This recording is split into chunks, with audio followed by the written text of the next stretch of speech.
We have a great guest today. This is someone, his name's Matt Bacon, and I discovered him online just on Instagram and a guy doing like music marketing, kind of social media marketing stuff and educationally based content. And I thought everything he had to say was very poignant. And I'm sure I reiterate this in our conversation. But I was like, man, this is an interesting guy that really knows what he's talking about. And this show for me has always been a platform to educate up and coming artists or even, people like me who have been doing this for a long time, but understand that the rules of the game are constantly changing. If you're not staying up to date with how you do things and how you promote your music and how you just, the 100 things that you have to do correctly, you have to be constantly sharpening your tools.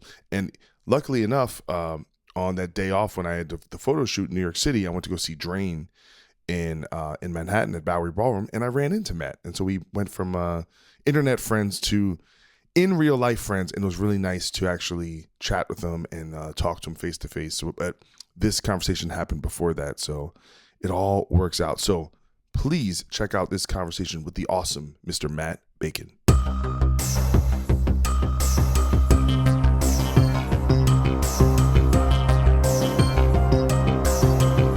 What's going on? See, got his signature item in hand. Always on brand.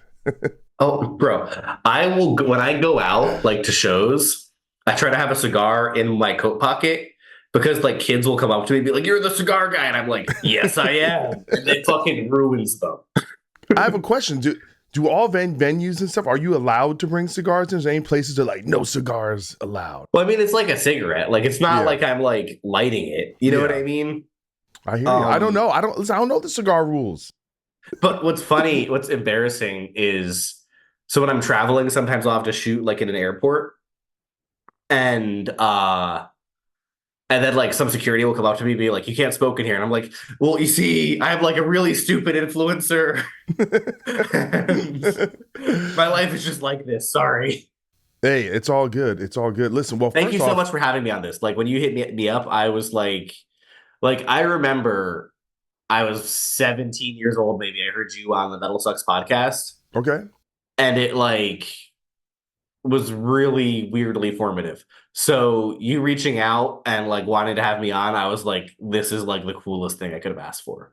Well, listen, man, the pleasure is all mine. And you've kind of come into my orbit, probably, via the algorithm or whatever, the things I'm interested in. Some of the stuff you were doing was showing up in my feed on Instagram. And, for me, someone who's been doing this for, 25 years, it struck me how pretty much, not only say pretty much, like every video you do is extremely salient. And it seems very much, thank you, like insider knowledge. Not that you have like, things other people don't know, but from someone who does do this, I could tell it wasn't from someone who is a novice. Oh yeah. And so that was something that, in a weird way, I'm like, this guy's just giving this stuff away for free. I know you do, you have, Dropout Media, your company where you do consulting and things of this nature. But yeah, I just want to say, the pleasure is all mine, for being here, because at the heart of what, my show, and I've been doing this show since 2016, it's always been, the kernel of it was kind of educational, right? It's like I bring artists on, we talk about how we failed and got back on our feet. And for those, individuals who are trying to figure this whole thing out, create a pathway, and hopefully there's some lessons in there, but also talking to people on the industry side like yourself who can go, hey, here's some tips. Here's what we can, here's we can lay things out. Cause it's, I hopefully provide some sort of service in that regard and give back. But I guess first things first, do you want to tell the audience exactly who you are and what you do, and give the spiel? Hi, I am the internet cigar guy. No, hi. So I'm Matt Bacon. I run a marketing agency called Dropout Media, where we do marketing for a whole huge range of clients, ranging from like pop stars like Boy Genius and Mitski and stuff, to, I kind of come from the metal world, so I've done projects with like Cannibal Corpse and Killswitch Engage and like Decapitated and every other metal band somehow. Um, like I'm working on the new Carrie King album, working on the new Deicide album, like, doing A&R at a few labels. But really the core of what I do is this marketing agency, Dropout Media. And the way most people know me, and as we were kind of talking, the way you know me is through my internet brand Bacon.Bits, where I post 5 videos a day giving like band advice to people. And it's anything from sort of low level, like, here's how to prepare for your first ever gig, all the way up to like, so here's how the promotional deal, or here's how naming rights actually work for venues, right? And kind of trying to just share all of the information that I've learned over a lot of years of making mistakes and reading a lot of books and talking to a lot of smart people and taking a lot of people out to lunch and trying to kind of grow my company into something meaningful that helps people and trying to grow sort of a full stack agency. You learn a lot of things along the way. Um, and also through touring and through managing bands and yada yada yada yada. You know, So in kind of, service of understanding how you've acquired this knowledge, like what was your background story in terms of like where did you start in the industry till this day and age? sure. So when I was 14, I was living in Paris. And in Europe, when you go on like a school trip, it's not like in America where it's like a field trip and you're home at the end of the day. It's more like summer camp. Like you're going away for a week somewhere. And I had just moved to Paris. I was in school. None of these kids liked fucking Dark Throne. I was not going on a school trip. Like this was not going to be a good time. So I faked sick so my parents wouldn't make me go. And they were like, okay, you can stay home for a week, but you have to like do something. So with my best friend Heroin Dan, we started a heavy metal blog. And this turned into like a whole thing of just like, at first I was just like writing about records. So like I have a document of like me reacting to Motorhead as a 14-year-old, which is kind of cool. But pretty quickly I discovered like, oh, like if I write about like unsigned bands, they'll actually share it. Right. So I started like a whole thread on Ultimate Guitar and started just reviewing bands. And then I started to grow. And then I started like running a record label and I started managing bands and booking shows in Paris. And like just being a really motivated kid. And I was interviewing a lot of bands, which still pays off today. Like I have clients who I literally first interviewed when I was like 15, which So are you is are you from the States or are you from France? I grew up back and forth. I was born in France, Okay. but I grew up kind of everywhere. I grew up outside of Philly, which is why there's all this Philly gear and all my things. Um, but yeah, so then I get a job in music PR out of high school. I'm doing that. I drop out of college because I get an offer to do it full time. About 3 months after I drop out of college, the music PR firm crumbles. But a bunch of those clients were like, can you like keep giving us advice for like marketing? And I was like, yeah, sure. And so people kept paying me. And so that's how because like when you're 19 and you drop out of college, like to your parents' protests, like you can't like go back. You know what I You mean? mean go Like, back to college? yeah, like you can't let your parents be right. You know what I mean? So okay. And then things started to happen. I managed a band called Tiger Cavalry who got really hot for a second. Um, Were you and ever a musician? Did you ever play in any bands? I play jazz and classical guitar. Gotcha. So I don't know. Like that's and it's when I started doing the music industry stuff, my idea was this would help me be in bands. But I was so much younger than everyone I was surrounded by. Like when I was like 18, like none of the 30-year-olds I was hanging out with wanted to like let me play in their band, Yeah. which makes sense now that I'm older. Well, the funny thing about that is like, listening to a lot of your advice, I would almost presume you were in a band because usually that's the path, how Yeah. people end up in management, right? They're in a band, eventually it doesn't work out and they use those lessons to go, hey, I can take all the things I learned and help, another artist. But what I'm saying is like the way you explain things, it seems like you did go through those things. So That's fascinating to me that you weren't in like a touring band or kind of experienced those things firsthand. But you obviously you were very close with it because Yeah, you've been and I was speaking. tour managing and I was like on the road and I was doing the Gotcha, thing, but it's gotcha. sort of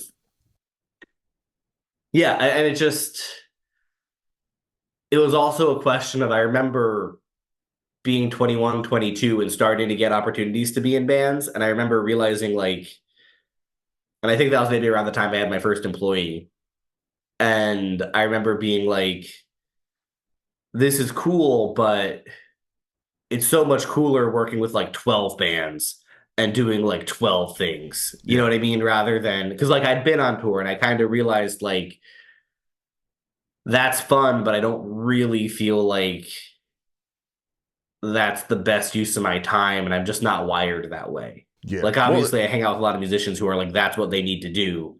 And I think for me, I was kind of lucky that that's not what I need to do.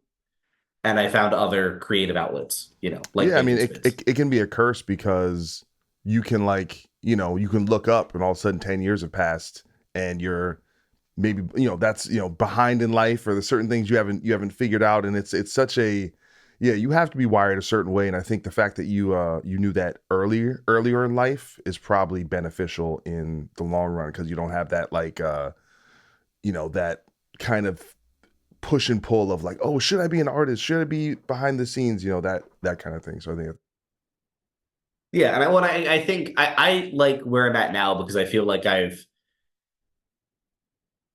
found a balance where I feel like I can creatively express myself in a way that genuinely helps people and genuinely like moves people's lives forward, but also it helps fuel a business that's sustainable and feeds me and my employees and et cetera, et cetera.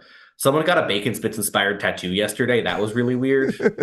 I was like, but it was cool. It said no 0 days. Like that's a much better tattoo than any other Bacon Spits tattoo option. what does it say So it says no no 0 days.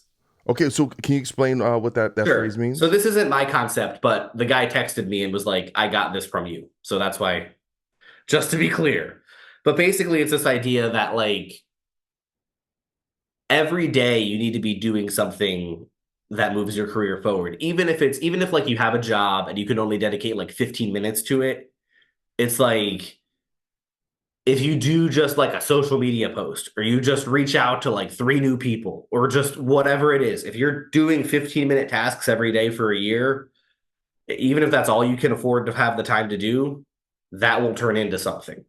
Right. But it's like when you start giving yourself, and I come under fire for this, but it's like when you start giving yourself like a bunch of days off, like, I don't know, stuff seems to really start to slow down. And that, it's like that flywheel. Right. And like, hmm I definitely like need to take a vacation and I'm definitely like burning the candle at both ends. But even when I do go on vacation, I'm like still working like 3, 4 hours a day yeah just to like yeah trust me keep the wheel I going, right? I So it's get like it. I that. get it. Yeah, you live it, right? It's like, so that's the concept. It's like no 0 days is just every day we're doing something. Doesn't matter if you want to have that day off. Every day there has to be something done to move the project forward because otherwise, once you start making excuses for yourself, it's like dieting, it's like getting fit, it's whatever, right? It's just you gotta fucking do it every day. Sure, sure. Um, so I want to talk a little bit about marketing because, I have this very, I guess, like old school idea that like when I think of the word marketing, I think of like we're buying billboards in Times Square, like we're I've getting done these that. It was weird. yeah, we're doing, we got to get these radio ads in these markets or whatever. Like I have this very old school idea of it. And then kind of diametrically opposed to that is like just social media, right? Like, and so in in today's like modern era, how would, does all marketing kind of still live under that umbrella? Or are you mainly talking about social media when you mean marketing? It depends a lot on the genre and goals of the project, Okay. which is to say, and I also think it depends on where the project is at, right? You mean So physically? something, like no, like where the project is at in terms of its How established it is? development. Yeah. Okay. Yeah, yeah, yeah. Right, because it's like you and like with a band like Bad Wolves, right? Radio, like for sort of a conventional hard rock band, right? Which is sort of where Bad Wolves is, right? Like for a very small band to do radio when they're just starting out is probably not a great marketing move, right? Like because radio is expensive, it requires a lot of this and that. Like radio like only makes sense to me like a little further down the line. You know what I'm saying? And it's also something that doesn't, there's if you're a death metal band, radio outside of serious liquid metal doesn't really exist, right? So it's fascinating 'cause I never thought of radio under the umbrella of marketing, but I do understand what you mean And by that. yeah, and I think it's like, or like even like PR, like getting articles written about you. It doesn't really matter if if you're an artist just starting out, it doesn't matter if you get on Consequence of Sound because nobody's clicking that article. I've seen those stats, right? Whereas like Bad Wolves, like people click on it because it's Bad Wolves, people care. So, right. So again, but I think that comes later in the maturity of the project. Do you know what I'm saying? And I think that early on, social media is just the most valuable, lowest point of entry thing, also because it's one of the best ways to build community, which is really the most important thing early on, other than having great music, right? And I think that's really where people need to be focusing is like, how do I build the community and build the content that the community likes so that they can kind of fuck with me so that we can get to a place where this other stuff actually is productive and helpful. Right. And I think that, but I also think that there's a lot of larger artists who don't take advantage of what social media can be in terms of brand build and community build. And it's sort of being a permanently accessible library of what you and who you are. You know what I mean? Like you see this too. Like a lot of like really established older rock bands who are just terrible at social media. Yeah, And but it's like, I'm so, listen. I have this. I'm out in the world. yeah, Talking. I have so many friends in bands and people on the media side, industry side, and it's like this constant conversation of uh what you need to do, right? So what yeah, I see on our end is basically if any project isn't working, and I mean with like an established act, sure, basically everyone in the on the label side, manager side, they just go blame the band. Well, it's because they don't post enough. It's because they don't do this, right? And sure, which is, which may be true, right? Like I'm not saying that there's that but it's a bands. cop out. Well, it's a convenient excuse because what we can do is we can find examples on both sides of that where you see this artist that's very successful where the members of the bands are not very present online, and we can find examples where artists are very successful where several members of the bands are influencers of their in their own Absolutely. right. So you can find the uh narrative you're looking for as a way to explain, so if I'm in the Absolutely. band, I go, well, look at this band, they don't post and their whole tour sold out, right? Or if I'm the label, I go, well, look at this, they're doing the thing. And I'm of the mind of like, what I like about it is it's in your control, right? It's one thing you can control. Exactly. You can't necessarily control how well it's going to do or if people are going to connect to it or any of that, but at least you can go, well, in lieu of doing nothing, I have a tool at my disposal. Absolutely. And that's also what I always liked about ads as opposed to PR and other stuff is like, early on when I'm trying all these different things, like, and I did the PR stuff, right? But it sort of felt, what I didn't like about it was that we would be like, okay, $3,000, please. Hopefully it works out. You know what I mean? And I really like the ad stuff because you can sort of be like, oh, this isn't working. Let's pivot. And that's what I like about social media too, right? Is it's like you can document exactly what was done.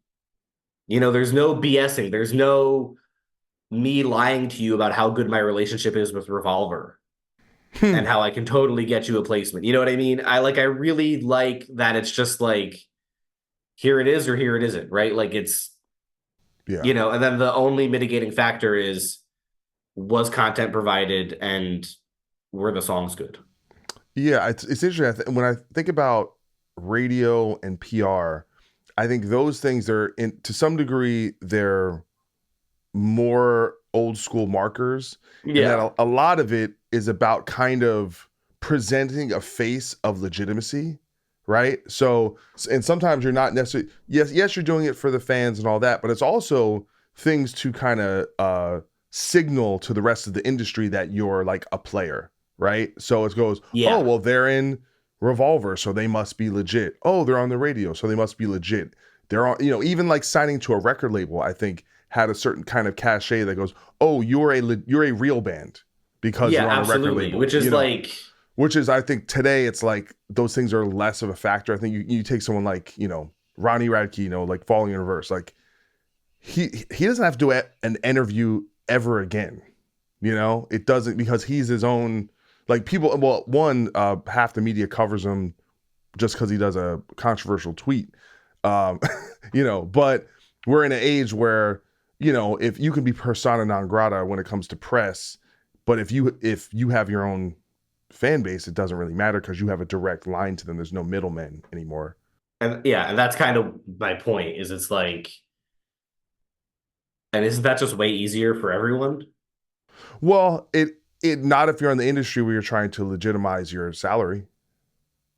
When you're trying to convince people to go, hey, this PR spending that $3,000 a month is going to be valuable, and you're going to get something out of it, or hey, this radio campaign will mean this, or whatever, and that goes for any quote unquote middleman, right? Like, why do we need a manager? Why do we need a label? And by the way, I still think all these things are valid. Oh, for sure, for sure. And it's just a matter of like, does it work for you? Does it work for your outfit? Because again, uh, like some people are like, you don't need a label. I'm like, well, maybe if you don't, if because you could be the most talented artist in the world, but you could be a knucklehead. So like, what does that mean? You know how to put out your own records? Because then if you're not doing it, then it's probably your manager. So you need to them to not be a knucklehead or go, hey, you don't need a manager. But again, not every band has, or even today it's like less bands. It's usually like one guy or two people. Sure. Um, just because they have the talent aspect doesn't necessarily mean they can. They understand all these other aspects, and I still think you need help in most instances. I agree. Well, what I always tell people is like, how many of your favorite bands are unsigned? Yeah. Well, I say that Like, even more like like the biggest artist in the world, right? If you didn't need a label, none of these people would have labels because they're in the position, right? They have the capital, they have, their brand is the strongest. So if Metallica is signed to a record label, record labels must do something. Because I always tell people, if you're basically, creating a business partnership to help market and distribute your yeah, music, you're gonna have to do that stuff anyway.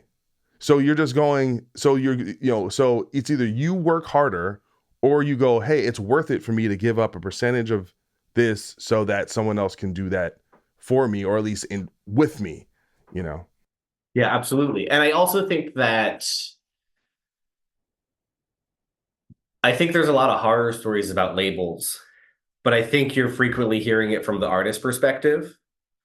Well, Whereas, a like, certain kind of art. I yeah, bemoan I think art, especially in metal. I mean, or some of the, yeah, I guess it's probably across all platforms, but I'm very anti just complainer person. Just like, oh, everything they did this, they did that. I go, okay, but like, or like people will complain about, oh, our first record label, they screwed us over, they took all this money, but I'm like, yeah, but they also like paid for you to get on this tour, they paid for this album, they paid to get that direct, and I know it's your money, quote unquote, but did you have the $50,000 to pay for that video? No, you didn't. So I look at like, especially your first yeah, contract as like a college loan. Like, you know what, you're gonna take it on the chin, but then that allows you to actually get in to use that to establish yourself. And then once that contract is over, then you could decide, hey, we're gonna go independent. We're gonna license our record. We're gonna keep our masters. We're Yeah. but you I use the. always Go ahead. Sorry. I always use like the sports analogy of like you're a baseball player or whatever, basketball player. Like your first couple years, you're kind of always underpaid Yeah. if Yep. you're good.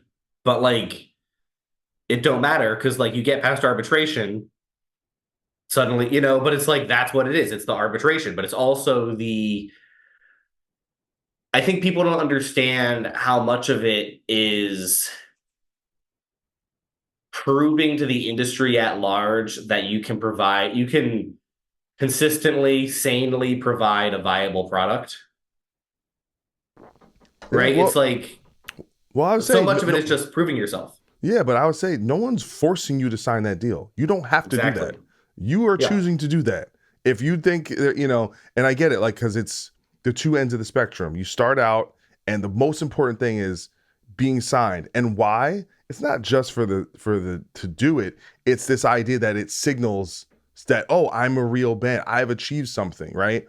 Then Yeah. you can set it to a clock, and then 3 years later, 5 years later, that same person is like, they're screwing us over. We can't wait to get off this label. Like, like it's you can set your clock to it because then they learn and Yeah. they go, and by the way, it's always I think a grass is greener type of situation where once you're in it, you go, okay, there, because guess what? There's no perfect situation. And if you're one of these artists that can, have a 20-year relationship with a label, like you see what like Metal Blade, has had with many of their labels, or Nuclear Blast working Sure. with, certain bands for, 20 plus years.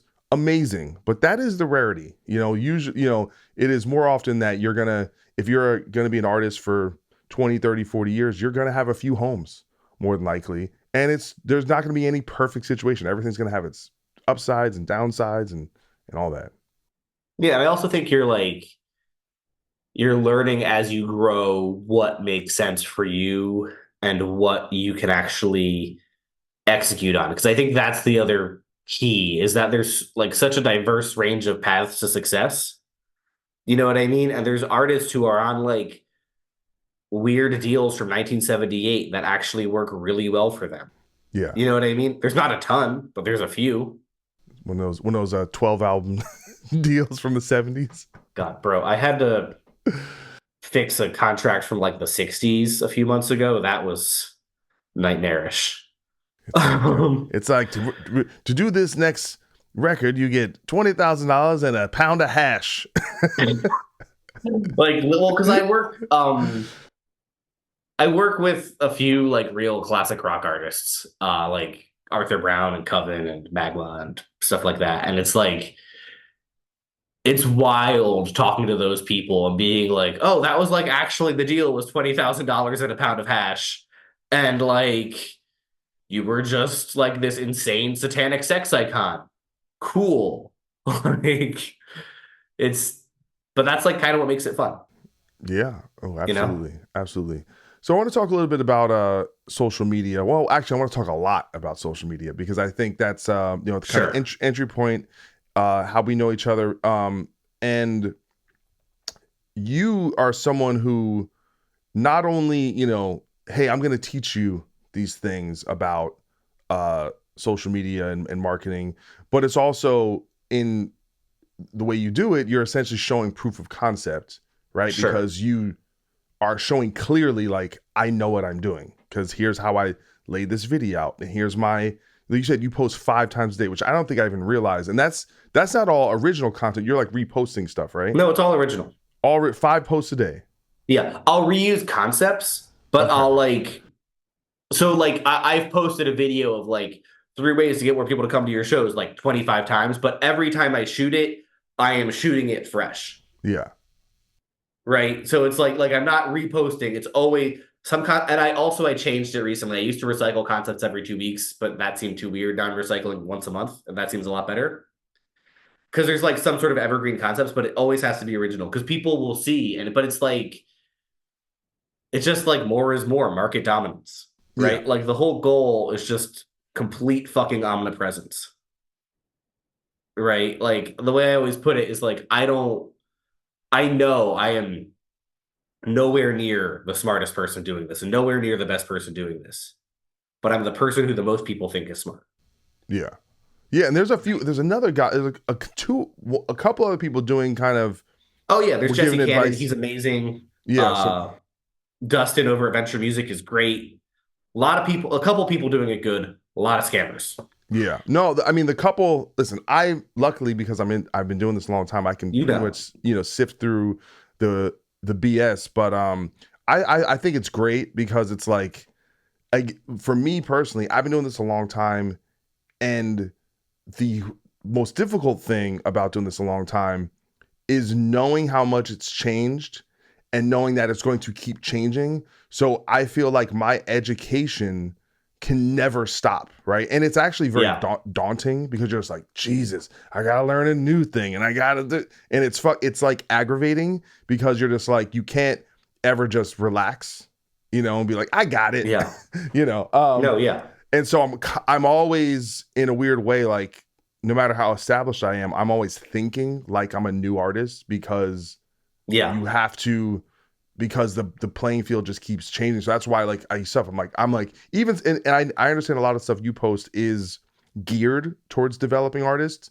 So that's like I'm in a situation where, yeah, I did that 20 years ago and it's not necessarily as relevant. But if let's say I started a new band tomorrow, independently, then all of a sudden a lot of those things become kind of valid, right? So you still kind of, even, I guess if I start a super group, I'm not necessarily starting at the bottom or something, but I just think it's always valuable.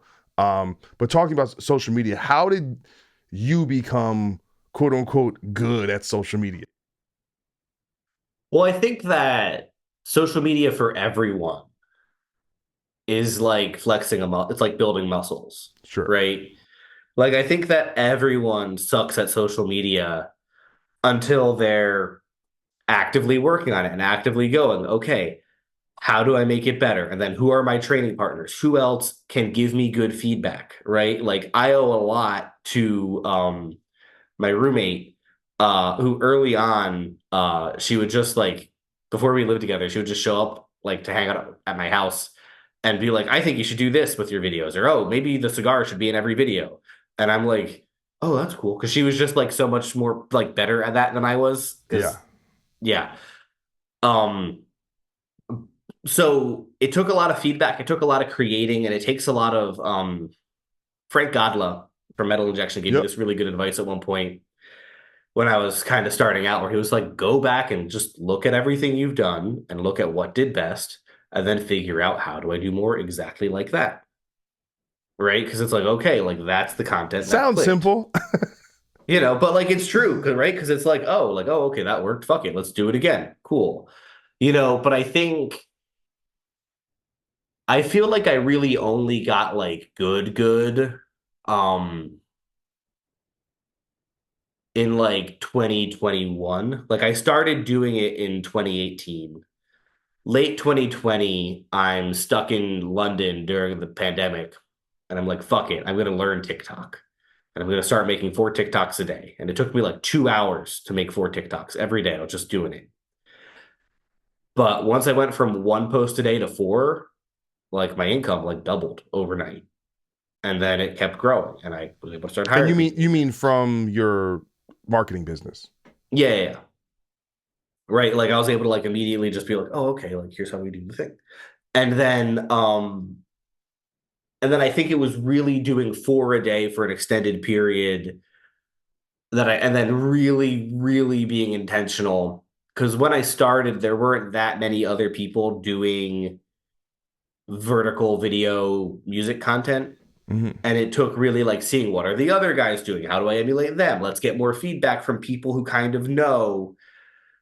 But it took a lot of time and it took a lot of building the muscle. And then, sort of, what's been interesting is in the last 6 months, especially as Instagram has started to really prioritize reels, I've started to blow up in a whole new way. In the last six, like I had like 15,000 followers until like the beginning of September. That's crazy. And then in the last 6 months, like I'm pretty sure there hasn't been a single day I've grown by less than 150 people. Now you post like an actual reel, because sometimes I have this weird thing where I feel like if I do it as a post, it does better. than if I do it as a reel. I don't So think it matters. it doesn't matter. It's all Like reels. I just so like I there's like stuff maybe that games it at that particular day with this particular phase of the moon, but like you can't overthink that like at all, Yeah. right? Because I think a lot of people get like really into that, and it's like no, like all that matters is the entire algorithm. There's a few other factors, but 98% of it is just how much time are consumers spending on this post? Because if people are spending more times on your post, then they're going to spend if people spend more time on a post, then that means they're spending more time on the app. The apps want to control your eyes because if they control your eyes, they can show you more ads, right? So that's all that matters. So when you look at the artists who are really blowing up on social media, what are they doing? They're posting a lot of vertical video content that keeps people watching, and they're posting a lot of photo galleries because if you're flipping through a 10 photo gallery, you're spending a lot more time on the post, so you're going to get shown to more people, right? There's other bullshit you can do using the new features, yada yada yada yada. But it's like I think if everything you create is built around the idea of the algorithm just wants people to be fucking stuck like this all fucking day, and the more you do that, the more you build around that, the further everything else goes. Yeah. Do you know what I'm saying? And I think that I think that it's so easy to get caught up in all the other bullshit. But it's really just that. And then the other thing I think that really matters is just like, are you engaging back with your audience? Because like something I'll talk about a lot is how social media is kind of dead. Like you're old enough to remember like Facebook in 2008, 2009, when you were like actively talking to your friends who you knew in real life on the internet. Yeah. And now when you look at Instagram, it's just a feed of talking heads making content to entertain you, right? Like you're not seeing like your non-musician friends really posting a lot about themselves. Yeah. I mean, my feed, it's literally just like people shredding and then like, That's what I'm saying. Is and it's like like my friends on passive. tour, Yeah, you know? exactly. It's passive. It's TV. It's not social. So Yeah. when you're actually It's engaging with your entertainment. audience, yeah. So when you actually engage, like people don't expect people like you and me who have like meaningful audiences to engage back. Like I didn't expect you to reach out to me. Like I was like about to go to bed when you reached out and I like did a little dance. I was so excited. But like, people don't expect it to be social. So if you actually use it to be social, boom, right? Because everyone's just craving that interaction. Do you it seems like these things are, again, I hope I feel like I'm not being too repetitive, No, but you're good. it does feel like it's constantly changing, right? So I'm about to do a podcast on Tuesday. I have this series called the Symposium series, where it's me and Eric German, who's an entertainment lawyer, Yeah, Mike Mowry, artist manager, and Ryan sure. Downey, who's jack of all trades, and we pick a subject in the music industry, and then these guys are legitimate experts in their field, and Sure. it's really a great series we have.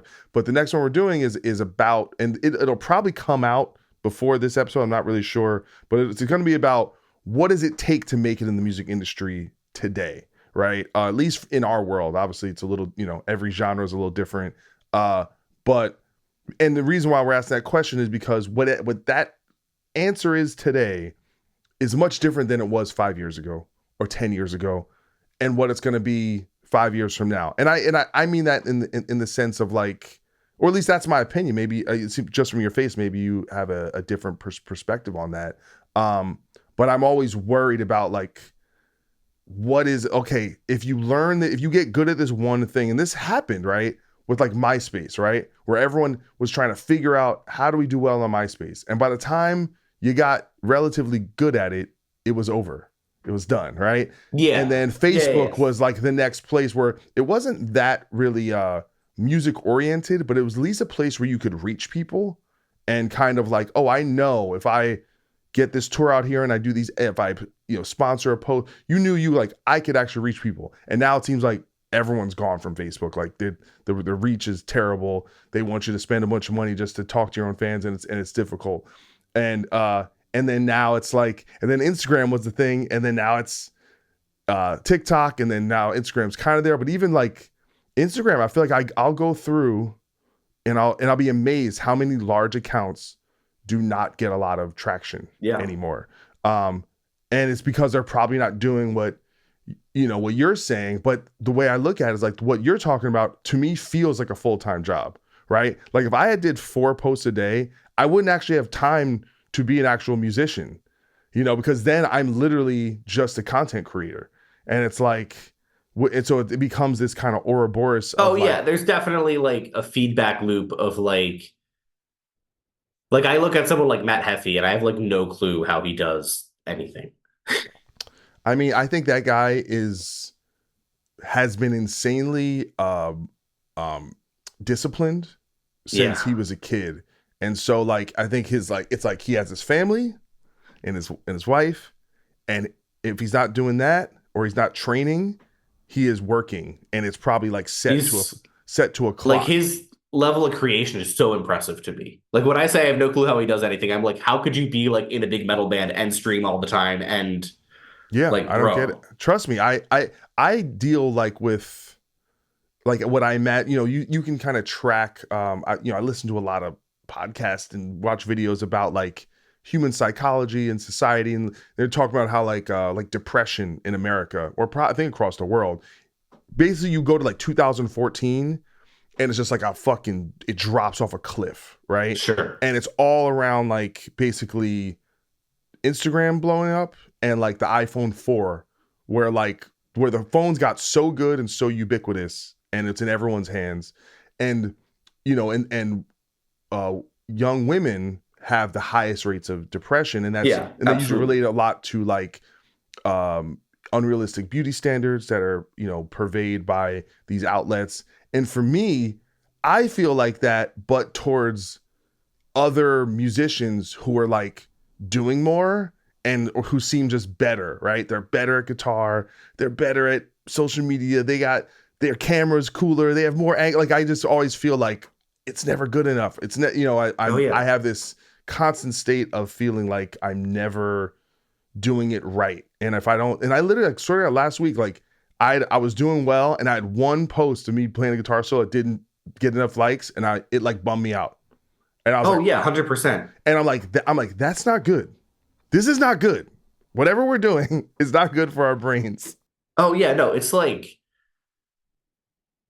insane to me. The Yeah. like level of like cigarette addiction, that I have to Instagram Yeah. of like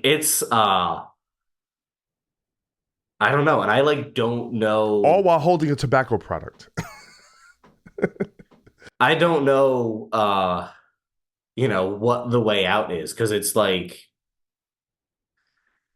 yeah, because like you do need that to like I don't know how you would promote a band or anything on a serious level without social media, That right? was what actually going to be one of my questions. It was like, can you launch a band or an Well, artist, or by the way, can you launch anything? Can you like, hey, I want to sell my loafers, or I want to I don't, I mean, can you launch any business without a strong social media footprint? well, I guess we say that, but then you look at a band like Gulch. Okay, I know I know the name. I don't really know how successful So are they?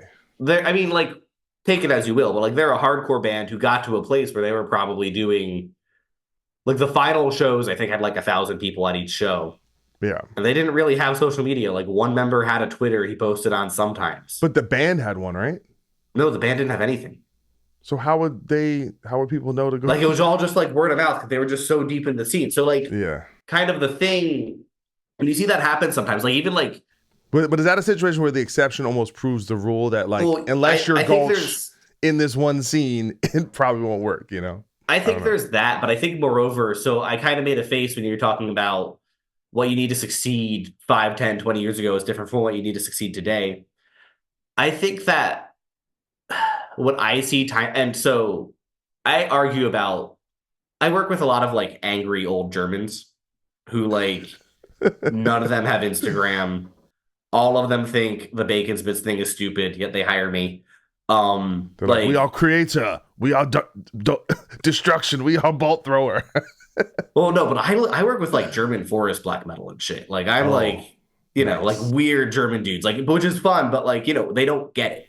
Yeah. But the way I always talk about it with them is like I think the strategy is always the same. It's just the tactics change. Okay. Right? Like I feel like if you look at a band from the 70s, like a punk band from the 70s or 80s, like the story is pretty much always we had this record that we thought was really great. We made a bunch of friends. We went on tour. We got that record in front of a bunch of the right cool people in our little niche. And then those people shared it, and those people shared it. And then other opportunities came in, but it really started with like making a lot of friends in the scene, working real hard, and then taking it from there.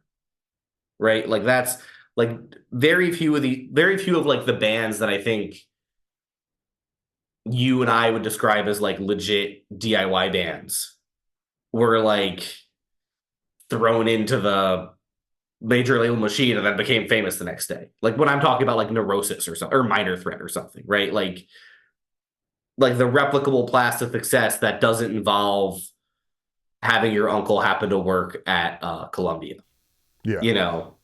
Well, And I again, feel and like that. it's Go ahead. Sorry, I'm sorry. I feel like it's the same thing today. Like I see bands all the time that have 30,000 Instagram followers who can't draw 50 people in their hometown.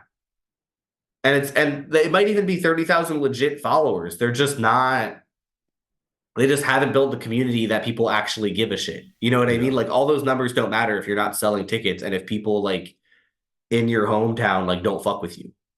Yeah. You know No, what I trust me. mean?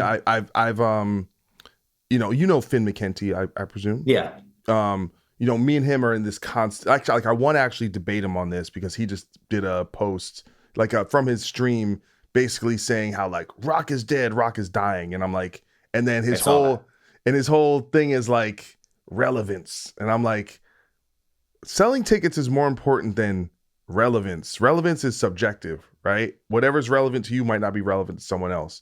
um and I'm like, but because he's not a big concert goer. He doesn't really like the concert experience as much. So for him, it's like he'll look at like some rapper like Lil Yachty have like, oh, they have 900 billion streams, so that means they're the most important artist. I'm like, I think selling tickets and selling merch are the two most important components that. People putting their money where their mouth is. Yeah, because it streaming is passive, takes no effort.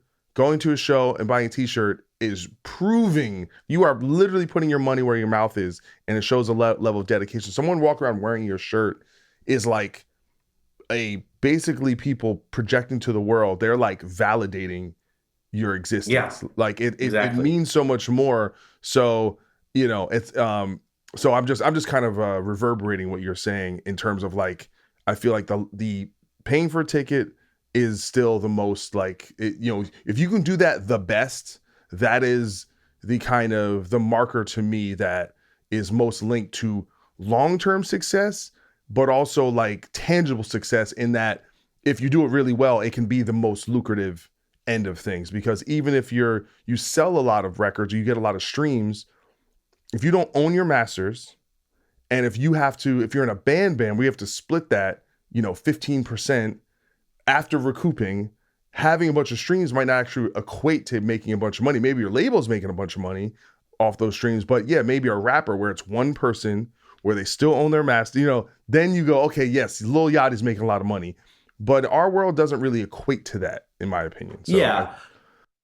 Yeah, and it's like I always say like, look, my decision if I'm sitting there and I'm deciding if I'm going to go see Bad Wolves next week, my decision is really binary. My decision is it going to be more fun for me to go see Bad Wolves or stay at home and spend no money and watch baseball with my cat, which I or know is going to be kind of a good experience. or You're do always anything. Do any like you're literally exactly. you're competing with every other event that Exactly. exists in the So world. Bad Wolves has to be better, that has to be more appealing to me than every other entertainment option in the world that I could access for I don't know, I probably would spend $50 for the ticket and drinks of the show, maybe. I don't know. Yeah, I mean, even Like, more maybe. You never know. exactly. Buy a Like that's what I'm t-shirt, saying. parking, babysitter. Yeah. Okay. So like I could Like, fuck, bro. So if you're good enough that people are willing to spend all that money to go see you, that's pretty fucking impactful, if you ask me. It's an investment. It's an investment of time, money. If you got a bad back or whatever, like, it's a total investment, and it's also, speaking of what you said, it is the most communal experience that we can enjoy as as fans of music. And Absolutely. I think it's integral to the rock culture, and why I think it's going to persevere, I think, in a way like genres like jazz and blues did not benefit from, because I think the culture of concert going and festivals, and I say it's church for people without religion, and that is pretty powerful. Yeah, and I'm sure there's plenty of religious people actually going to shows, but I mean in the kind of Well, just because I generic think what sense. matters with sort of DIY music communities, like, so this is, oh boy, we just accessed my special interest. So, like, one of the problems with society outside of like cell phones, although this is kind of cell phone fueled, is like this idea that like communities are disintegrating, right? Like when fewer people go to church and when it's much more culturally okay to just excise your family, like core community institutions go away. But when core community institutions go away, where you had to like go hang out with a Republican because they happen to be your cousin, well, fuck, that's going to lead to a lot of division, Yep. right? And also, you don't have, if you're going to church every week, even if you don't have a lot of money, you have a support group of people who like shit hits the fan. You've got people you go to church every week. They're going to be like, yeah, we got you. Yep. Right. The only place I really experience a community like that, like I grew up going to church and, then sold my soul to the devil. But like the only place I feel like a community where I feel like, oh, these people would like, if shit hit the fan, these people would look out for me or like whatever is like going to shows and like knowing every single person at St. Vitus Bar every time I'm there. Right. And So it's are you like, in New York? Are you in New York now? I'm in Brooklyn, yeah. Gotcha. But it's about like, it's when those communities disintegrate, the rest of like those small communities disintegrate, the rest of society disintegrates. And I think it's really important that you emphasize building those communities because once we start to lose them, we start to lose everything. And then we get to where we are today, where I don't know the way back. Regardless of how you feel politically about anything, like no one's happy right now. Yeah, I mean, Well, but I think it's also, even on the political sense, like back in the day when I was going to hardcore shows, I never knew that's what I'm what saying. anyone's political affiliation was. We were just like, it wasn't until Facebook showed up, 10 years later, where Yeah, and you're then like, oh, suddenly it's this, like, oh no. yeah, like it's almost, it's TMI. Like I realized I didn't really care. It wasn't about that. It was about, hey man, like, and that's why, especially in Jersey, like the hardcore scene, man, it was everybody, right? It was the tough guys, it was the Yeah. vegans, it was the straight edge people, it was, the weird, crusty grind people that look kind of like dirty. Like all stripes. It was LGBT, it was everything, right? And that's what I loved. It was just this melting pot, and it didn't really matter what you sounded like, didn't really matter if you were over here. We would do these shows where it would all match in terms of like, hey, we're here for each other, and oh, it's, I Yeah, don't the care, is it, vibe is there. And yeah. And to yeah. me, that's the thing, is it's like the goal should be how do you add to the community? Because that's where it gets really fun and really interesting and really now we're all happier. Yeah. Well, but I do think one positive that's come out in the last like 5, 10 years from social media, in particular, is how it has honed in on like subcultures and created communities. Like, and it's Yeah. in some ways it's like this revival stuff. It's like there's a huge online community, in culture, subculture around metalcore, and there's a huge subculture around new metal, and there's a huge subculture around emo. And I don't think that would have been possible without social media and the kind of mimetic spreading of Yeah, absolutely. these things. So it's like, and then we've seen that translate into the real world with something like emo night, right? That's like, dude, you go out here in LA and there'll be like 2,000 people at an emo night, and they're not all 40, right? It's 21-year-olds, 22-year-olds who are rediscovering the, Taking Back Sunday, and Emo you know, becoming classic rock is fascinating to me, but well, that's what it is. it is, but it's also like, I think, a reflection of, me being an older millennial, and the millennials as a kind of demographic, in that we kind of never grew up, in terms of like our tastes.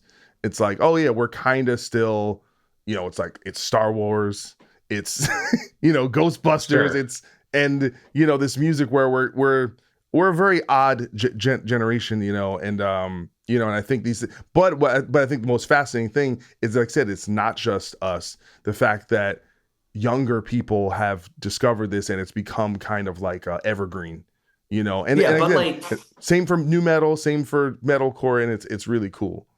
And yeah, but I think, hardcore has had this huge, like, it's bigger than ever. That yeah. community is bigger than ever. And I think, just to circle back on the social media thing, I think what hardcore is really good at, in particular because of specifically Hate 56, is hardcore is really good at documenting live shows and making it look like the most exciting thing ever, because it is. Yeah, it's wild. It's, dude, it's, what it's like. I'm telling you, man. It's like National Geographic, man. It's like, Yes. you get a Yes, it view is. into the jungle, and you're like, oh, here we have the predator in its states. Like, it's like you're seeing kind of like bum fights. Like, it's like, it's No, but it wild. is. Because it's like, but it's like you show like an energetic 14-year-old a video of a drain show where like 200 kids jumped on stage and one of them is crowd surfing on stage. Like, Yeah. who doesn't want to go to that? Everyone wants to see that. Yeah, Like, it's the coolest thing in the world. And also, one thing I realized, the fact that, like, we didn't have social media back in the day, is that you take any hardcore band, like someone who's like a real hardcore band who's like in that scene, I guarantee you every single member of that band is interesting. They're all interesting people. They're all like, they are charismatic, they're funny, they look crazy, they dress like, hardcore individuals are just, they're like the most interesting people on earth, who just happen to be in a band together. And that tends, I think, connects really well. I don't know why. It's kind of like rappers, right? Like, all rappers are kind of interesting. Like, well, hardcore kids are kind of like that. I think if you're gonna like go down the rabbit hole deep enough to like wind up into Black Flag, like no one like wakes up one day and it's like, I'm gonna listen to Black Flag. You know what I mean? Or like, or like a modern equivalent would be like, no one wakes up and is like, oh, okay, cool, Full of Hell, that's for me, right? Like, you don't like there's steps you take before You you have to get to just, you Full have of to Hell. discover it.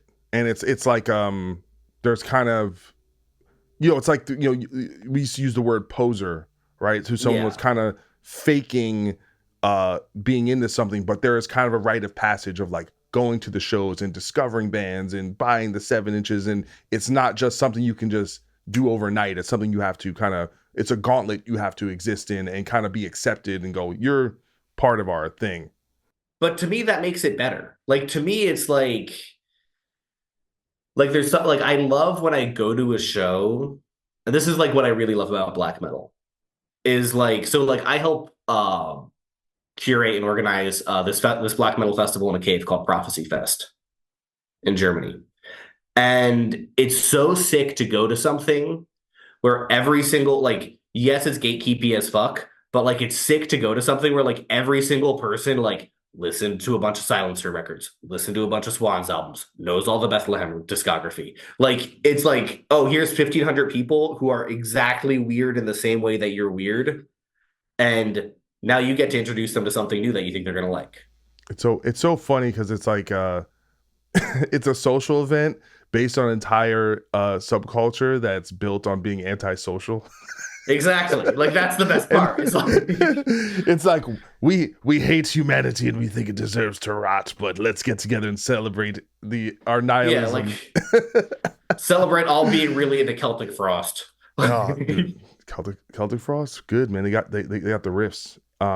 Bro, it's like, I remember once watching my friend was doing a podcast with Tom Warrior, and she was like, okay, I'm gonna clap. And he was like, no, wait. And he gave her an ooh. to set the level. I was like, Tom Warrior, I love you. That's heavy. It's heavy stuff. Dude Um, rules. I'm gonna do a little pivot and kind of go back to what we were talking about. Yeah, yeah, yeah. In terms of, because this is something that, again, affects me, but something I think about all the time is this idea that individuals like yourself, individuals like me, have this, pressure we put on ourselves to be present in social media spaces and produce content and be there, and you feel like you're it's a rat race, right? Or a horse race, however you want to Sure. describe it. Sure, sure. And it's having these distinctive effects on our mental well-being that we don't really have a great grasp on. um how do you deal with that? Or does it affect you? Do you feel like it affects No, you? it does. I mean, it's tricky. And okay, so there's a couple layers here. One, yeah, and I've talked about this pretty openly in Bacon.Bits, just about stuff about like body dysmorphia and depression, and and my depression kind of manifests itself more manically, just like doing a lot of things, and overworking myself rather than just like lying in bed and feeling sad, but whatever. Um, but like I think definitely with the body dysmorphia thing, like I always feel very uh like dealing with eating disorders, dealing with like I have a round head. And I always feel like I look fat, and like I have like abs and shit. Like I work out 6 times. Like you know what I mean? But like, Why are these abs in these videos, man? Come on, show that I shit, all know, right? right? Thirst traps. There is a bacon spit I did naked There because you go. Listen, the that could fans be were the new asking for hair that could be the tips. new cigar. All right, all right. Just being naked, yeah, there you go. No, but like, but like whatever. So, and I definitely feel a sense that the body dysmorphia has been ramped up by the Bacon.Bits stuff, because I'll definitely like meet people, and the two things people always say to me is, "Oh, you're taller than I thought," and I'm like 6'1". I'm not that tall. And they'll That say, that's "Oh, your that is skin," tall though. That's but it's like, not like tall, tall. yeah, but it's in the like 10% of height.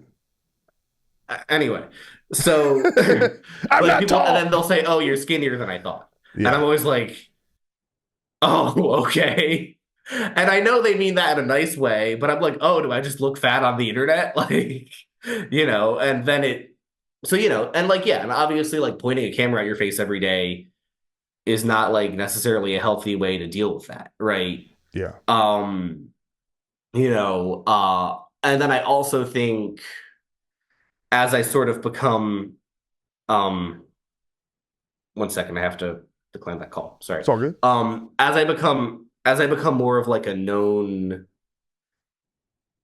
person getting recognized in public, but also just I think the pressure of being like a kind of a high level music industry entrepreneur, not high level music, you know what I mean? Like a known music industry entrepreneur in Sure. metal who works on relatively big things. Like, I think you start to really, and especially in the last sort of 6 months, as I told you, like quadrupling the following, et cetera, et cetera. I think you start to really go like, oh God, how am I supposed to act in public, and how, art people are always watching me, and and I get text message. I'm sure this happens to you. Like I'll get text messages from people that are like, I think I just saw you in the grocery store. And I'm like, so people just see me on the street and know who I am? And I like, what do I fucking do with that? Dude, I got Do you know one. what I mean? I was in, it's like in Indiana. I forget wherever the Sweetwater is. I forget the name of the town. Yeah. And literally, I just went out to dinner, and people saw me like just on the street, like in a rental car. I was like, it's so funny. Yeah. And But it's it's always like, nice. It's rarely like creepy. It's always like oh people no, being it's nice. it's usually nice, but it's also like when I get a text from someone who's like, I saw you, like I'm just like, it's just weird. I don't know. So it makes you self-conscious, right? And I think that everyone is kind of dealing with that, and we don't really have a healthy way to deal with that, because it's like, I don't know, I think for me a lot of what helps is exercising every day, And this year I've been drinking a lot less, which kind of depressing how many people have come up to me and been like, "Oh, you look a lot better than the last time I saw you." I'm like, "Oh boy, I guess I was whoops." Um, I think keeping those things in line is very important, but I also think like yeah, I don't know if I like it's definitely stuff that like haunts me and it's definitely stuff that, I'm like, "Oh God, like what do you do with that?" And I can only imagine it's got to be dramatically worse for women, you know. Yeah. It's got to be dramatically worse if you're, over 40, you know. Because that's where we start to like really like bring down the hammer on you societally, it's got to be dramatically worse if you not like I'm really lucky having a group of close, well-dressed friends who tell me how to dress and tell me how to like present myself and like help me be cool as like a very uncool person. And like, I don't know, like I definitely, I'm always like, oh, do I seem uncool? Or, because like there's people who I think I always joke about this. Like there's like the Bacon.Bits persona is like a little bit obnoxious, right? Which is like part of the thing, which is whatever, but it's definitely I had this conversation actually with an artist I work with today. He was like, I thought you were the most annoying person ever when I first saw you, but then we hung out and I was like, oh, you like really care about black metal and neo folk and yada yada, They mean you were annoying based on your content or like as based just. based on my content, right? Because that's how he knew me, right? And it's like, okay, like I guess people do perceive me that way, I don't but I don't get that. I think that's but pretty I don't know. subjective. To me, it's like I thought you're just being. I think the main quality I see is confidence. One, like you're saying things in a way it's appreciate like that. where it's you're like I'm confident in the things I am saying. And to me, like I don't see how you can see how someone is obnoxious when they're literally giving you free help. Like that's insane to me. Welcome to my fucking universe. So I don't and But you like, know just you yeah, start to build that in your like you see me talking to you about this and you build this sure. up in your head and you build this up in your head and you build Yeah. this up in your head and it's like Yeah, but we also have a tendency, and listen, this is something I've been struggling with is absorbing, if there's 100 comments and five of them are bad, you focus on the five bad ones and the kind of nice ones are not as oh, penetrative, 100%. so you tend to focus on that. And that's something, where again, I haven't figured that out. Do you go just, you'll hear people, like Joe Rogan goes, I don't read comments, right? But I also feel like we're in an environment where many, Joe Rogan, again, he's insulated, right? He has the golden ticket. He doesn't have to do another post or do anything. He's fine. But people like us who are in the game, we are also like you want to be receptive to an audience and kind of like in terms of like almost having that feedback of like if I'm doing something that I can do better, I kind of want to hear about it. I want to, like so you want to have that almost customer service aspect to it where if you're doing something that people don't like, you can kind of at least address it or at least be on your radar. So I think you're kind of damned if you do, damned if you don't. Exactly. I completely agree because I think,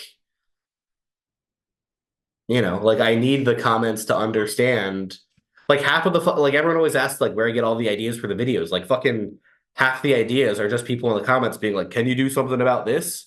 Mm-hmm. And then, I write it down in the big list of Bacon Smith's video ideas and then and then I try to like, yeah, so I agree. Like, I think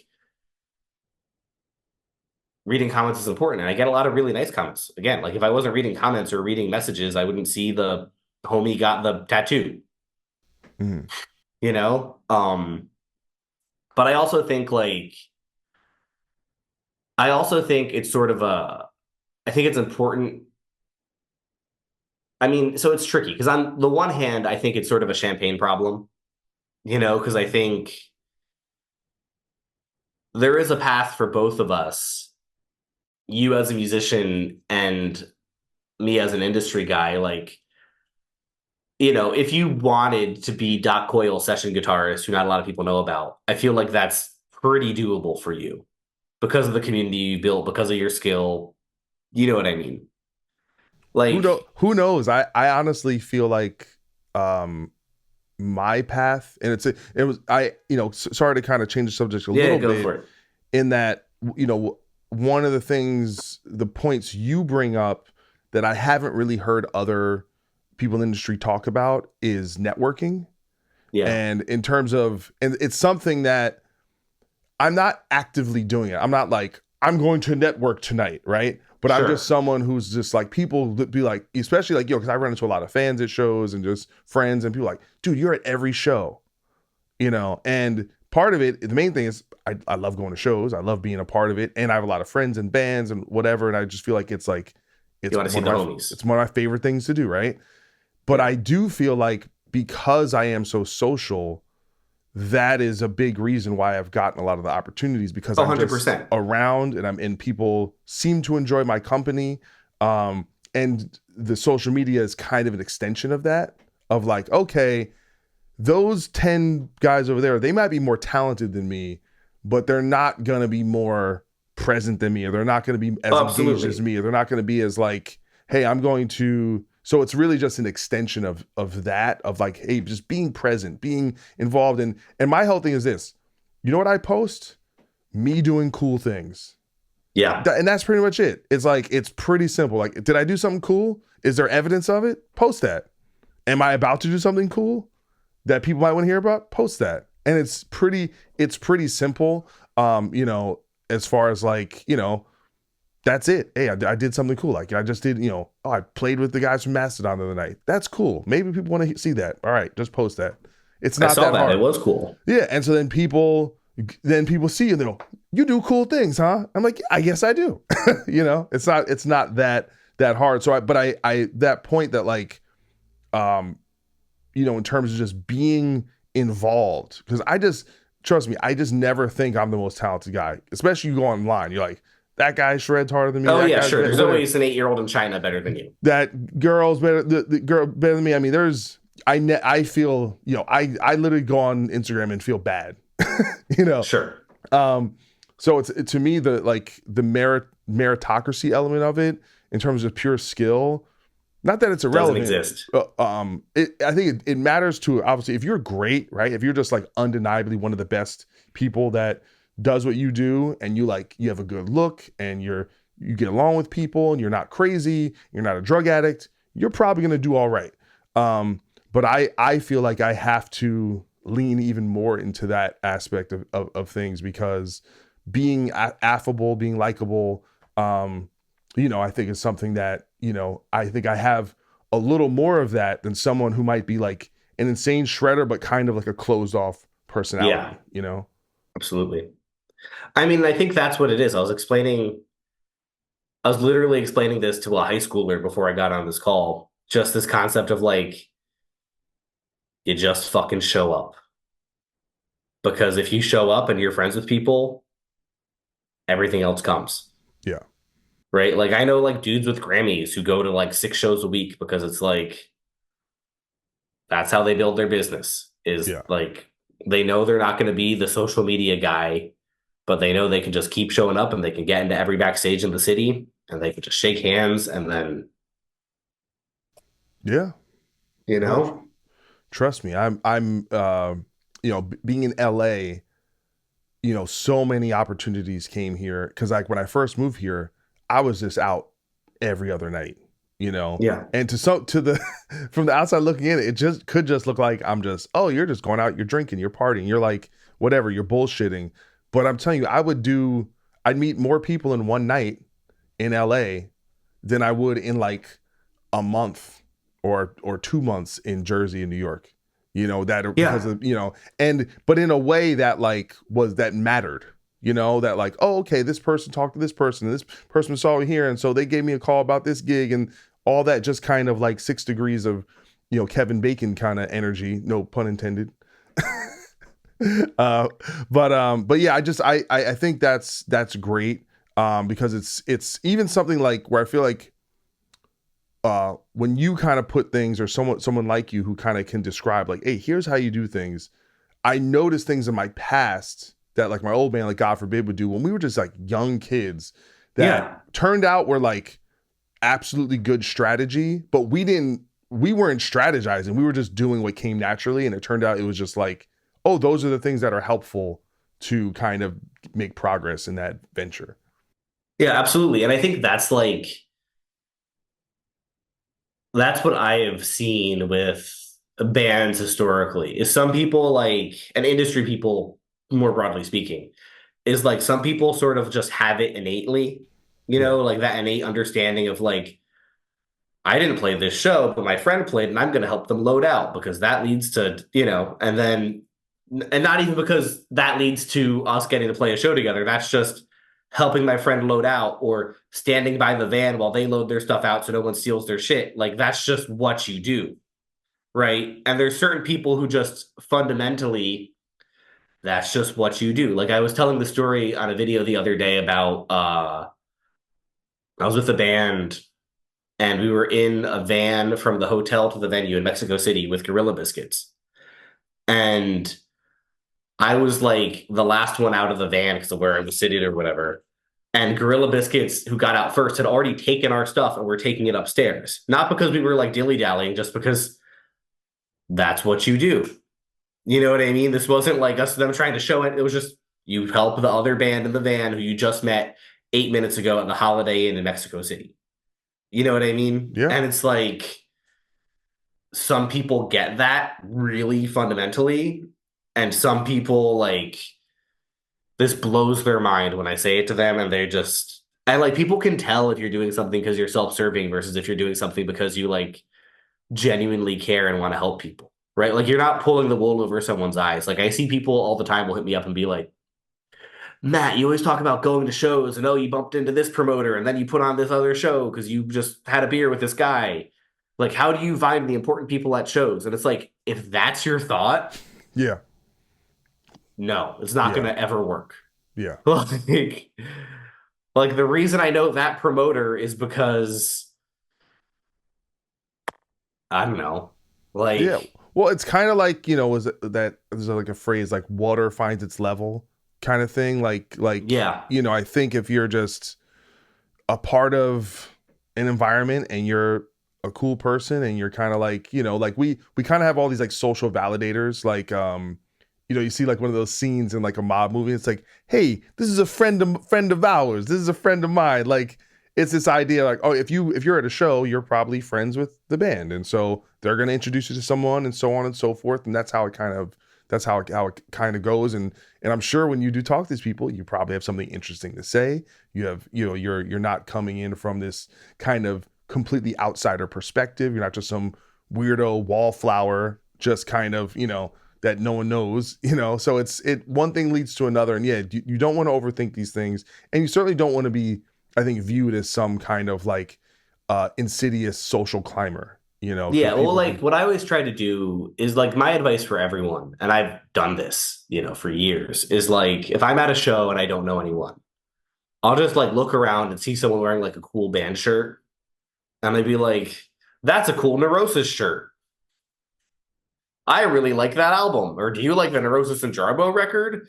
And like everyone wearing a Neurosis shirt wants to talk to you about the Neurosis Jarbo record, like straight up. You know what I mean? Like you're already in, you're already friends, and then and it's just like that simple, right? Like, I'm a Souls at Zero guy, but I mean, there you go. I gotta call Steve later today.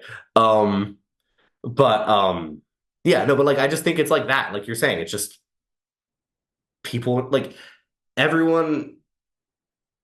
I think if you haven't, people don't throw themselves in to experience it. Everyone wants to overthink it. But like every scene I've experienced in the pop world, in the metal world, in the punk world, in hanging out with rappers, which is not as much of what I do, but it happens sometimes, right? Like it's always the same, like human communities always function essentially the same, right? Like you're saying, oh, this is a friend of ours. It's like, and it's just about if you show up, people will make friends with you because they see you have the same interest, right? And especially if you're going to like, I think people forget that how much independent music is like a niche interest. absolutely. You know what I mean? Like, and how and like even independent live music is like a niche interest. Like I remember I used to have, oh, this is a very Matt Bacon story. I used to have the guy who worked at my old cigar shop that I used to go to all the time randomly figured out that I was into like Merzbow and like Mizmor and a lot of other like weird noise and black metal. And we started talking about it. I'm like, oh, that's like pretty cool. Like, not a lot of people know about those bands. And I'm like, do you ever go to St. Vitus? Never went to St. Vitus Bar. I'm like, how could you be into all these really weird black metal bands and not want to ever experience that live? So by default, by being the sort of person who goes to a small club show, you're in a world of people who are like you. Yeah, absolutely. Absolutely. So I'm going to ask you one more question. By the way, thank you for giving me your time. It's been No, really, really thank you for a having lot me. of fun. I've been like super nervous to be on this actually. I'm Oh, it's usually like super grumpy on podcasts, and I'm really glad to be here. awesome. Well, I listen. I just appreciate it. I know how busy you are, and I think I appreciate you. listeners are going to get a lot out of this. But so while I have you here, I'm gonna steal some free consultation. Oh God. This is why I don't do podcasts. So, well, no, this is actually very. Maybe some people will get something out of this, but and again, No, hit you know, me. you don't gotta give away nothing for free. For like, Doc, I speak to my agent. No, I give away everything for free. Hit me. That'll cost you $29.95 for the next year. So one of the things, the challenges I deal with is, and a lot of I'm in several bands, and Sure. and a lot of the guys in those bands, they're even older than I am. I'm 43, so we're talking about guys, up as old as 50, right? Who were never social media guys, or who maybe they dip a toe, but they're really bad. Like it's like granddad, got his first computer Yeah. situation. Or there's situations where people who like I would say like I think there's a type of individual who's like they're too normal in a good way. Like they're too mentally healthy. I think there's something that has to be a little broken with you to like, oh, I'm gonna be on the internet and I'm gonna film my stuff, right? Like there's Sure. something quasi like narcissistic and weird. And some people are just touching grass. They're like actually living their lives, and they're That's not disgusting. their face isn't buried in their phone. And they're healthier for it.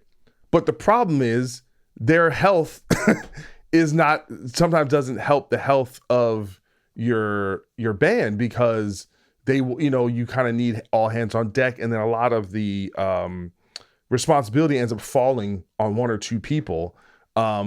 What it like if you had any advice for like motivating people or trying, because you'll have a situation where, hey, can you send me a video of you doing this, or can you do this, right?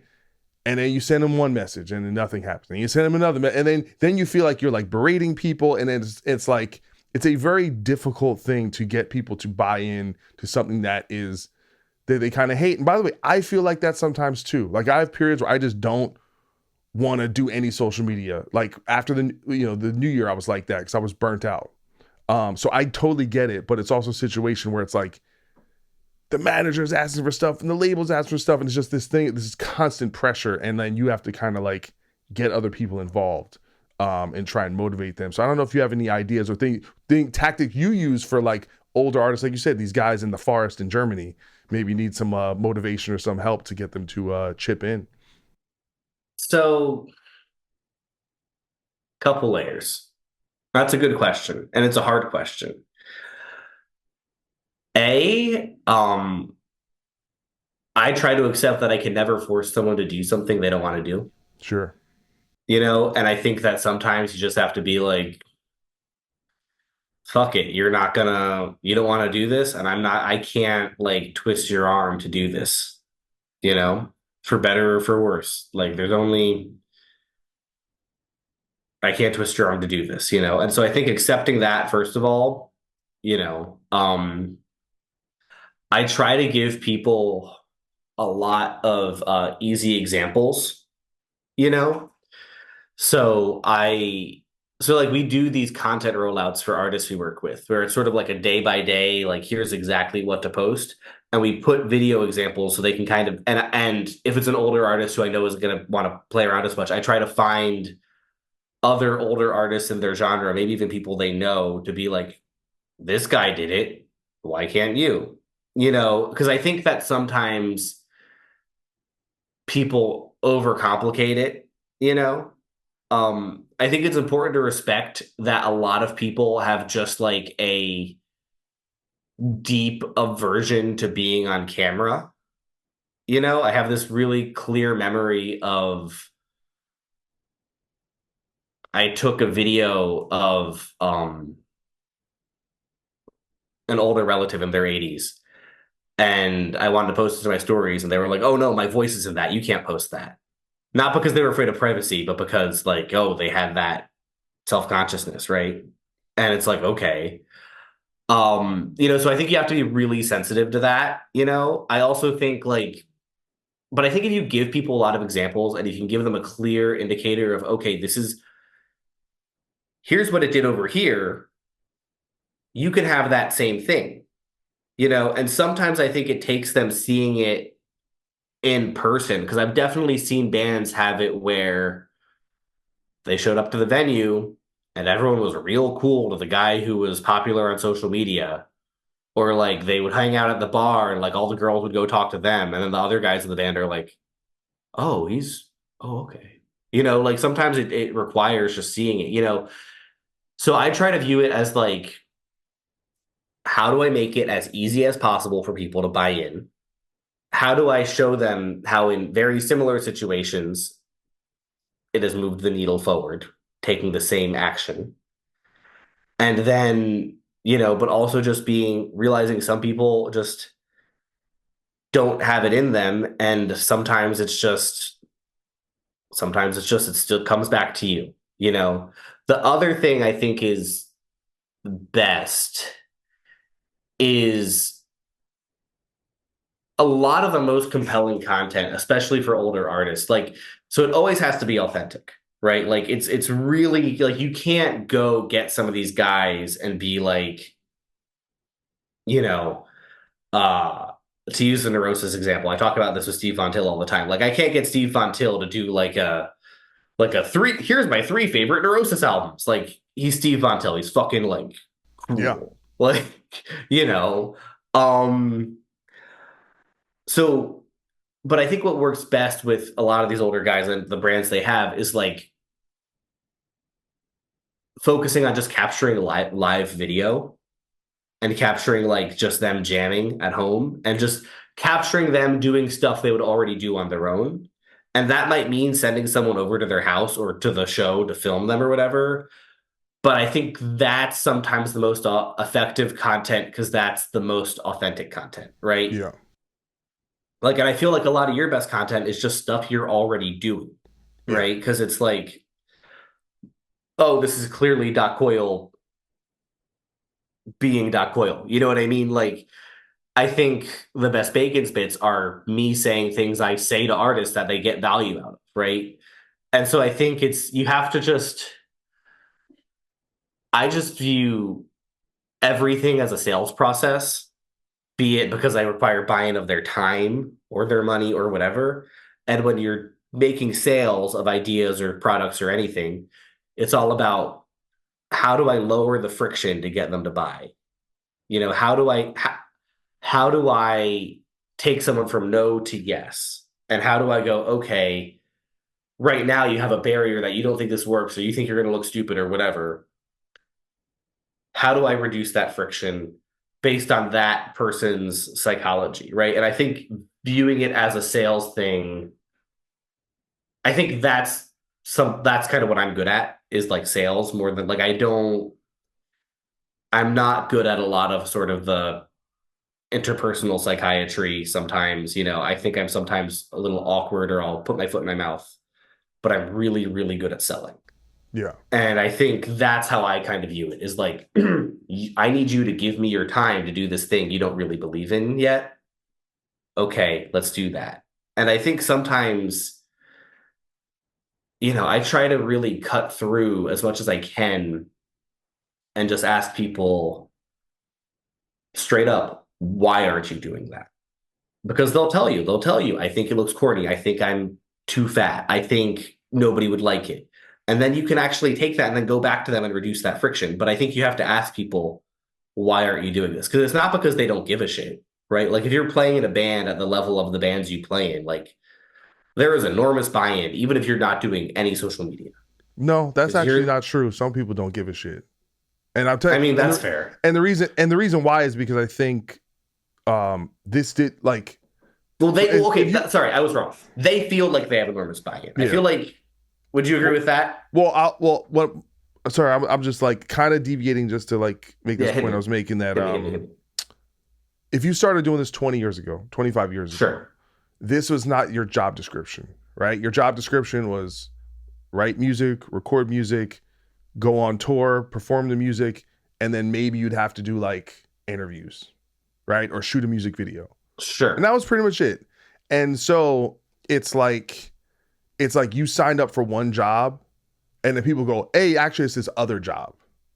sure. And I think and so they go, "Well, no, I make music. I go on tour. That's what I do. I don't really want it's like, But and so I think for a lot of people that's what it is.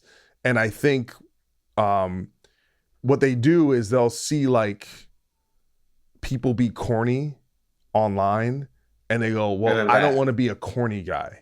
I want to be a cool guy. Like, yeah.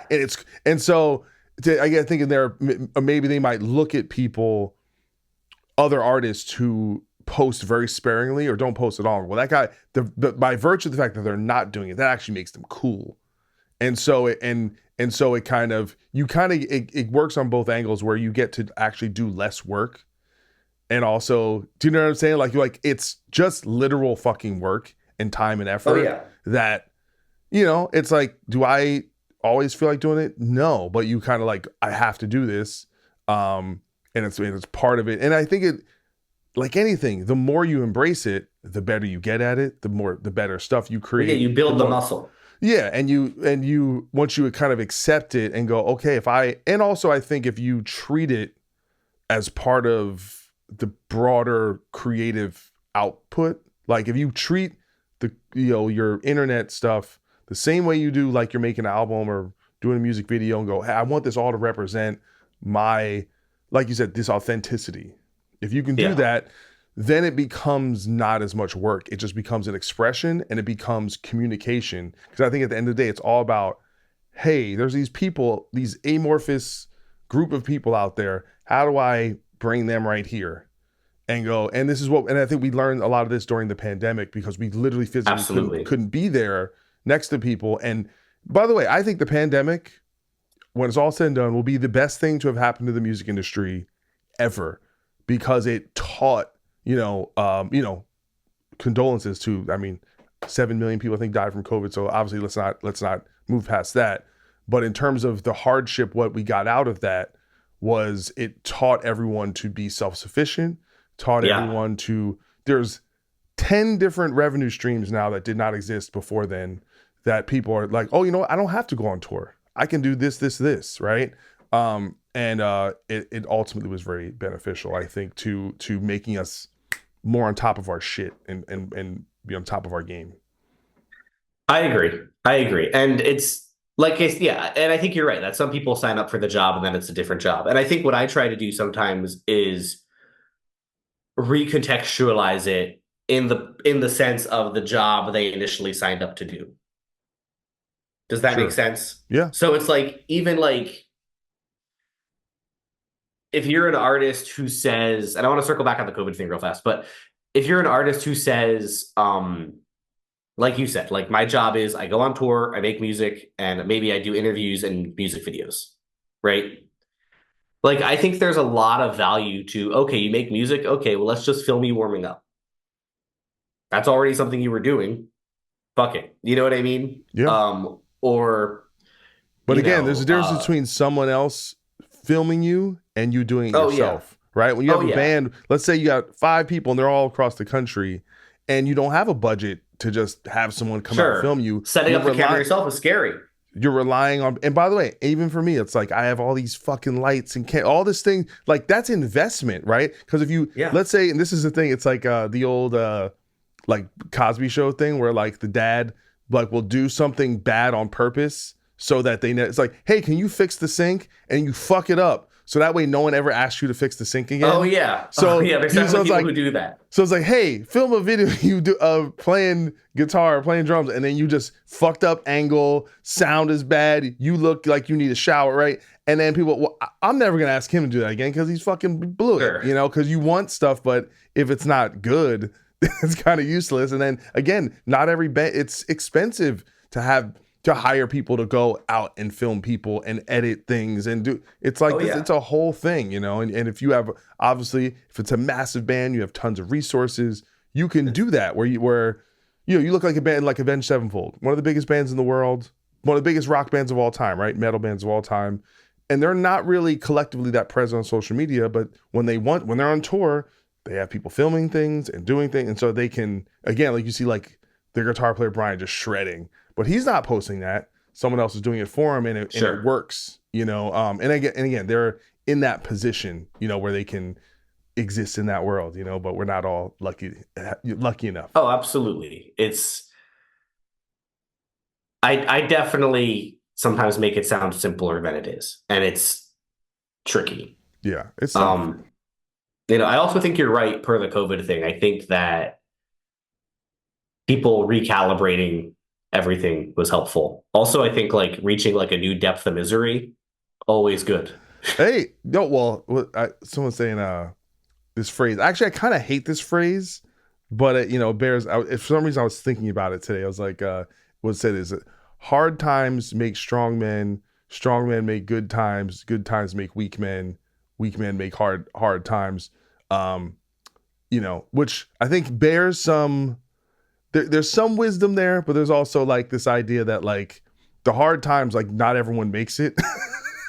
It's like, hey, the depression, yeah, we lost a lot of, yeah, the people who survived did okay, but Yeah, not I everyone, mean, and hence the 7 million people that did not make it through COVID. You know, it's like, yes, the hard times theoretically make you strong, but it's also like PTSD. Let's remember that there are residual effects from hard times. yeah, I mean, it's like, yeah, there's sort of like this ancient Chinese idea that they had this idea of like cooking the barbaric tribes where they would like introduce them to civilization to make them softer. Yeah, And then when like Kublai Khan ends up taking over China, he like would have his guys in the city or whatever, but then he'd send them back out to the steppe for a couple of years. Like nobody could like hang out and just get soft. Like he needed his guys to be fucking evil. So they're like, fuck you. You have to go back to the Gobi Desert and suffer so that you yeah, can stay like, yeah. you know, I like all weird things how that that works. as a Libra, I'm always about balance. So I'm like, you know what? It's kind of like, you know, you have, what is it like, is it Switzerland where everyone has to join the army, but Yeah. they've like never been in a war. Like, it's like, just stay ready. Like, even in good times, get your push-ups in, do your chin-ups, you know, learn some, Krav Maga, you know, Well, stay but like this is ready. also this ties back into the music thing. Like some people have it and some people don't. Like some people like, like whatever. Like I like the company is cool. I get to do cool stuff, but I still like wind up sleeping on floors of punk houses a couple times a year. And I feel like that keeps me like in touch with like what the core Bacon's bit thing is like ran a punk house for a bunch of years, turned it into a thing. Yeah. Right. And I think it's important to keep sight of that. Oh, absolutely. And the piece of that I think that's important as well is just like, yeah, you don't want to just sit in an ivory tower disconnected. Like being in the grit, it is good for us and staying tough. I get it. I Everyone needs get to go it. to more DIY shows. Exactly. As Jonathan Haidt says, anti-fragile. That's how we want to be. Well, listen, Matt, I really appreciate you being on the show. This has been a Thank lot you, of Doc. fun. It's been very informative. I feel like I cut you off a few times. I feel terrible No, about dude, that. no. I felt like I was talking too much. It was so good talking to you for real. No. People need to hear you. They hear me all the time. No, And what you're doing, I think, is a real service. You know, and that's there's so a kind lot of of, you. and I'm just, you know, reiterating and validating, you know, for people listening to this who may have heard you that, you know, like I said, the stuff I hear that you put out there, I'm like, 100% that is totally correct from my experience. You know, obviously it's all like we all have our own lived experience and Sure. you know, but from what I've been through, I feel like you're giving people great advice, especially developing bands and up and coming bands and artists because that is always right. It's things are always easier when you're at cruising altitude. Yeah. But getting up there is pushing that boulder up the hill is very, very difficult. So definitely follow. It's Bacons.Bits or Yes, Bacon. sir. Yeah. Bacons.bits. Yeah. On That's how I differentiate from the Instagram cooking channels. and TikTok as well, right? Yeah, absolutely. And how do people find you for Dropout Media? Dropoutmedia.net. It's where everything lives, and just, check it out. There's a bunch of services on there, but also just watch the videos, learn some shit, hopefully, and let's all grow together. Yeah. Thank you for having me. I genuinely thought you were one of the coolest people in the world when I was 17. So Well, that's you're reaching that's out. I was like, you're far too kind. I was probably way cooler back then anyway. I mean, realistically, God forbid, bad wolves. I don't Well, know. I definitely means a lot. And just taking your time Oh, and for sharing sure. your story and all your insight, I think, is really That's, valuable to the people listening to the man, show. So, so much of what I learned was just stuff you said on different podcasts. You were someone I would follow as a teenager oh and be wow, like, okay, this guy is articulate and is someone who I think I should emulate, and someone who so much of what I say is just what would neurosis do? yeah. What would my hardcore scene elders tell me to do? You were someone I was really trying to emulate. So it was really cool to do this. Well, trust me, everything I've ever learned it was from failing. So, I mean, this is yeah, Bacon.Bits fails, so you don't have to. yeah, exactly. Awesome. Well, Matt, have a great day. Take care of You too, yourself and dude. definitely stay in touch. Hope to see you soon. All right, in Yeah, IRL. yeah. I'll be in LA. I'll send you a DM. That'd be great.